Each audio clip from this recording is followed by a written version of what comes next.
Hi everyone, I'm Jane. I work for Association of Carers, which is a charity in Hastings, and we support unpaid carers throughout East Sussex. Carers' Rights Day is coming up on the 26th of November, and today I'm talking to a former carer who we still support, just about her experience of being a carer. She has asked to remain anonymous, which is totally understandable. Her husband passed away earlier this year, and she has told us that she actually feels quite vulnerable now because she's alone, and so she doesn't want to be identifiable. So we'll talk a little bit about those feelings as part of this conversation anyway. So I'm just going to crack on. And just coming over to this lovely carer that we are talking to. Can you tell me how long you were a carer for? 8 years. 8 years, okay, a long time. And it, it ended up kind of taking over a lot of your life, didn't it? Absolutely, yes. Can you tell me a little bit about your day-to-day caring role and how much time you had to devote to it? Well, initially, when my husband was first diagnosed, there was very little I had to do. As time went on, his condition got worse, obviously, and towards the end, before he had to go into full-time care, I was literally having to sort out his clothes, to help him shave, to help him shower, virtually had to do everything because he became a 5-year-old. Right, okay. And I was having to say, you know, put that there and please don't put that there and don't do this and don't do that, don't climb ladders. And it was really like a 5-year-old towards the end. All consuming, kind of, really Yes. took over your life. Yes. Thank you. And I mean, I'm sure that the answer is going to be yes, but was there anything that you had to give up when you were, when you were a carer? Yes, there were, but I didn't do it grudgingly. I didn't give it up grudgingly. I mean, my husband and I had been married for 65 years, and I was just glad I was able to look after him for as long as I could. Yeah, and I mean, you're amazing. Unpaid carers do so many incredible things, and they're kind of like this unseen army of people kind of working tirelessly behind closed doors, and we're so kind of grateful to you for everything that you do, and we're really kind of honoured that we get the opportunity to help you in a small way, basically. I mean, coming over to kind of people that do provide help, I mean, you're involved with Association of Carers. Are there organisations out there that, you found really, really invaluable and that were, able to really help you? Well, we did join a group, but sadly we only were able to go once, and that was Dementia Care. Mm-hmm. I don't know whether it's a nationwide society or whether it's just this area, but the man that runs that is absolutely lovely, and he still keeps in touch with me, and he didn't really do, well, I don't know that he did much more than arrange meals every 2 weeks, and that was a lovely break, because not everybody was suffering from dementia that went, but he seemed to think that if you were a carer, you were a carer no matter what. Yeah, absolutely. I mean, we often find for the people that we support that they really benefit from getting to spend time with other carers, meeting people who can at least kind of understand a little bit of what they're kind of living through and kind of experiencing on a day-to-day basis. Sure. Was there any organisations that you really kind of wish existed? The things that you were like, oh gosh, if only there was something like this out there, that would be really helpful. I think organisations that plan social events is nice, because it is the isolation. It's really talking at a difficult time, because under normal circumstances, we could arrange them between ourselves and go out for lunch or supper or something like that. But because of all the present situation with the lockdown and not being able to go and meet up and that sort of thing, it's made it twice as difficult for people like me. But we used to love our lunches. Yeah. And everybody was very nice and friendly. And although my husband couldn't talk towards the end of his life, he still enjoyed coming along and listening. Yeah, the social interaction, that engagement is really, really important. Yes, yes, it was. Well, we look forward to being able to, you know, see you in person again. I mean, Zoom has been, you know, has been great. It's, you know, really nice to be able to see people's faces on the computer screen, but it's not the same thing. And we really look forward to being able to actually meet up in person again. So fingers crossed that will be something that we can do soon. Hope so. I mean, when you were caring, did you know who you could go to when you needed help? Did you know, were you able to kind of identify places that you could go for help? Well, the Care for Carers people used to come and visit, and I didn't actually need more help at that time. Mm-hmm.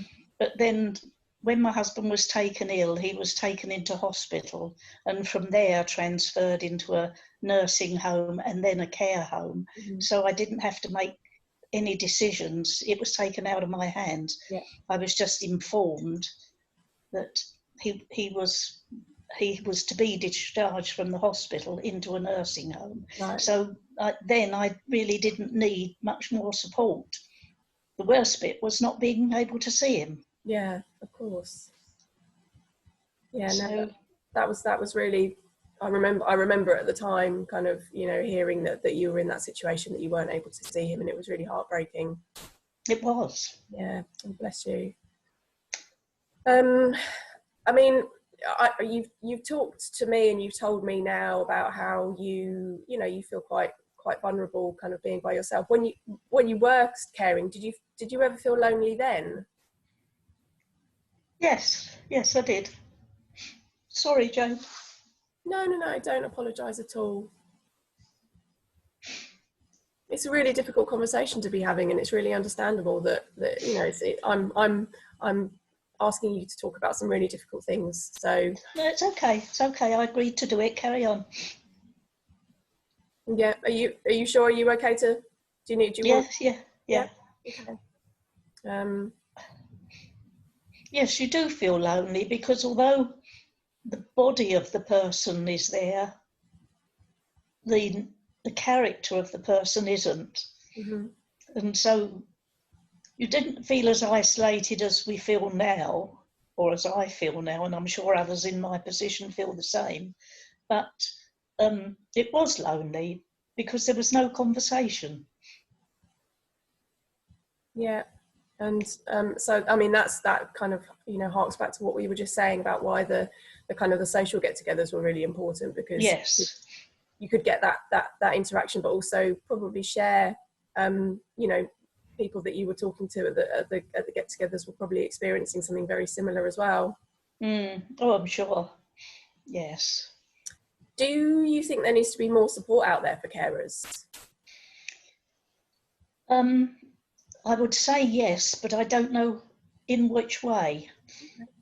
I mean, any help that's offered, I think, is nice, but I don't know what else I could say. Well, yes, it would be nice if. Yeah. I mean, a lot of the time, you know, you and carers don't have time to really think about that thing. They're you know, they're kind of completely at capacity, kind of dealing with their day-to-day lives anyway. So yes. Don't really have time to sit down and make a bullet point list of what extra help they would need. No, that's right. It's more really now that there's such a void, because when my husband was alive, the day started at 7:30, mm-hmm. and it didn't stop till he went to bed at 9:00. Yeah. So now, you know,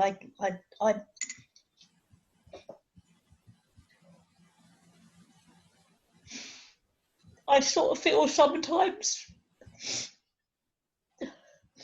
what's the point in getting up? There's nothing to do. Sorry. No, don't apologise at all. And I mean, we're here at the end of the phone for you, you know, whenever you need it. But I know it's not the same as being able to have, you know, that human interaction, and the loss of someone who had been in your life for so long is going to have a tremendous impact. And you know, you're doing amazingly. You are amazing. You know, when you join in with our activities, you are, you know, you're always, everyone loves to have you there and see you there. But yeah, you've had such a tremendous loss, and you're having to deal with that, but also deal with all the extra coronavirus unknowns that's happening at the moment. So you are coping phenomenally, basically. So and we are here for you whenever you need it. Thank you very much. Is there there's there's reports that say that since the start of coronavirus there are about 4.5 million more people that have kind of assumed a caring role.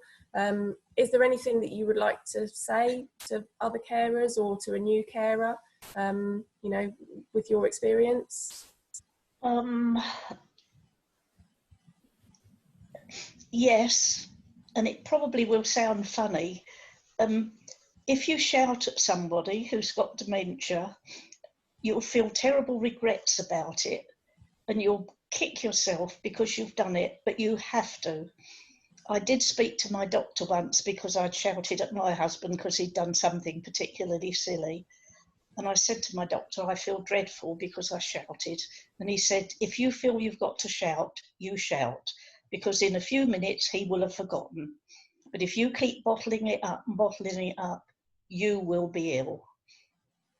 So that would be my advice to people, who are carers for dementia sufferers. Mm-hmm. Let your feelings go. Absolutely. I mean, that's something that we're really, we kind of recognise that's an important part of the role that Association of Carers will hopefully plays and, has played and will play for carers, providing an opportunity for them to share what they're feeling rather than bottling it up. Because, if the carers we support get ill to the point that they can't care anymore, then somebody else has to step in, and that somebody won't know the needs of the person that they're caring for and won't be able to do such a good job as the person, as the carer caring for their loved one, basically. Yes, I agree with that.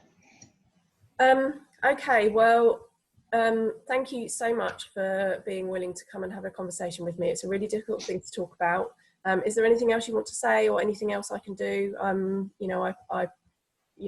can hear and understand, that this has been a really difficult conversation to have. No, I think you and Kathy and Maggie and all the others there are doing the very best you can for us, and I'm just grateful that as an ex-carer, you're still including me. We will. We're very much here for carers and ex-carers as well, because it's as we talked about, the transition is really difficult, and we're still here to support you. So please just call us if you need anything. Join in for the activities that we can do, and thank you for running some activities as well. So we so value you, and we're here for you, basically.